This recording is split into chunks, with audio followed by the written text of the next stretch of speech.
Subscribe करने के बाद घंटा बजाएं ताकि आप दूसरा अपडेट घंटा भी मिस ना कर पाएं। दोस्तों इस वीडियो में हम एक एसी वाला कूलर बनाएंगे दोस्तों, बहुत ही कम खर्चे में, जो कि आपके घर के सामानों में बन जाएगा, जो कि फ्री पड़े हैं सामान उसमें। दोस्तों इस वीडियो में हमने लिया है एक 3 वोल्ट की बैटरी और एक पुराना चार्जर, जिसकी पिन को आगे से काट दिया हमने, उसको यूज करेंगे हम पावर के लिए। दोस्तों एक पुराना डिब्बा लिया हमने, उसको काट दिया इस तरह से जैसे कि वीडियो में दिखाया गया है। दोस्तों आप पूरी वीडियो को देखें बिना स्किप किए। प्लीज़ एक लाइक ज़रूर बनता है दोस्तों, और चैनल को सब्सक्राइब जरूर कर लें, वीडियो को देखें पूरा।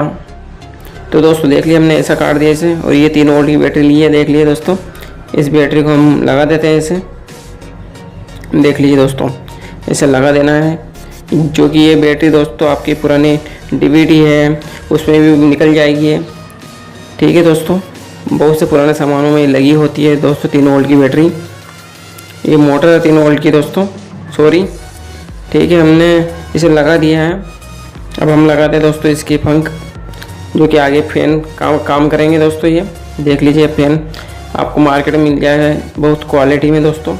आप कौन से फैन ले सकते हो, 5 रुपये 10 रुपये में मिल जाएगा आपको, ठीक है दोस्तों। हमने ये लगा दिया। अब ये हमारा पुराना चार्जर है दोस्तों, ये अच्छा है चार्जर, वैसे चल्लू चार्जर है दोस्तों। इसके हमने आगे से पिन काट दिए दोस्तों, इसे हम प्लग इन कर देते हैं। देख लीजिए आप पहले इस चार्जर को आगे से पिन काट कर इसे लगा देते हैं पहले, ठीक है दोस्तों। इसको कनेक्ट करते हैं मोटर से।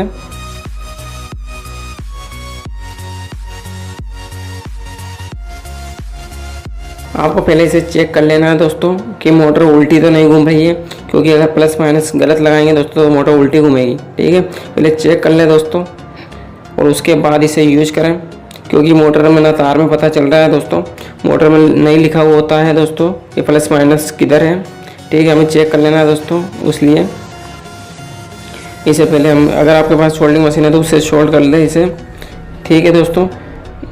उसके बाद हमें इसमें बर्फ़ डालनी है दोस्तों। देख लीजिए हम बर्फ़ डाल लेते हैं, जिससे बहुत अच्छी ठंडी हवा देगा दोस्तों, एसी की तरह। देख लीजिए हम दोस्तों इसमें बर्फ़ डाल रहे हैं दोस्तों, और हम आपके कमेंट पर ये वीडियो लेकर आते हैं दोस्तों, कमेंट जरूर करना दोस्तों। देख लीजिए हमने 4 बर्फ़ डाल देते हैं, खूब है दोस्तों इतना बर्फ़। और उसके बाद दोस्तों आपको बर्फ़ डालने के बाद इसे ढक्कन लगा देना है, इसका सही से कस के लगाना है दोस्तों, ताकि हीट करना पड़ेगा, क्योंकि मोटर वाइब्रेशन करती है दोस्तों, चलती है तब, ठीक है दोस्तों। हमने ये लगा दिया। इसके बाद हम चार्जर को प्लग इन करेंगे। ये हमारा चार्ज है दोस्तों, इसे प्लग इन कर देते हैं हम। ये बहुत अच्छा पावर देगा इस मोटर को चलने में, ठीक है दोस्तों। ये हमने प्लग इन कर दिया इसे। अब बटन ऑन करते हैं हम पावर स्विच को दोस्तों। आप देख लीजिए दोस्तों, आपको दोस्तों कोई प्रॉब्लम हो तो आप कमेंट करें, हम हर कमेंट का रिप्लाई देते हैं दोस्तों, कोई भी कमेंट हम छोड़ते नहीं हैं दोस्तों। देख लीजिए फैन बहुत अच्छी हवा दे रहा है दोस्तों। ये एक एसी वाला कूलर है दोस्तों, देख लीजिए दोस्तों। अगर आप इसके पास खड़े होंगे दोस्तों, इतनी अच्छी हवा दे रहा है, देख लीजिए दोस्तों, बिल्कुल ठंडी हवा एसी की तरह। इसके आगे कूलर भी फेल है दोस्तों, देख लीजिए आप। ये बहुत अच्छा बन चुका है दोस्तों एसी वाला कूलर, जिसे आप अपने घर पर बना सकते हैं दोस्तों, बिना किसी परेशानी के। इसमें ज़्यादा प्रॉब्लम भी नहीं आने वाली है दोस्तों बनाने में, देख लीजिए आप दोस्तों। और वीडियो को कैसी लगी ज़रूर बताना दोस्तों कमेंट करके। देख लीजिए दोस्तों, ये एसी वाला कूलर बन चुका है, देख लीजिए दोस्तों। और हमारी दोस्तों और भी वीडियो है, जो कि दोस्तों बहुत सी अच्छी रेस्पेक्ट आई है उसमें, जो कि दोस्तों कूलर की वायरिंग की कनेक्शन के बारे में थी। वो 14,000 व्यू के ऊपर वो आ चुकी है दोस्तों। रेस्पेक्ट ऐसे करते रहे दोस्तों, लाइक जरूर करना। मिलते हैं नेक्स्ट वीडियो में दोस्तों। Thank you for watching.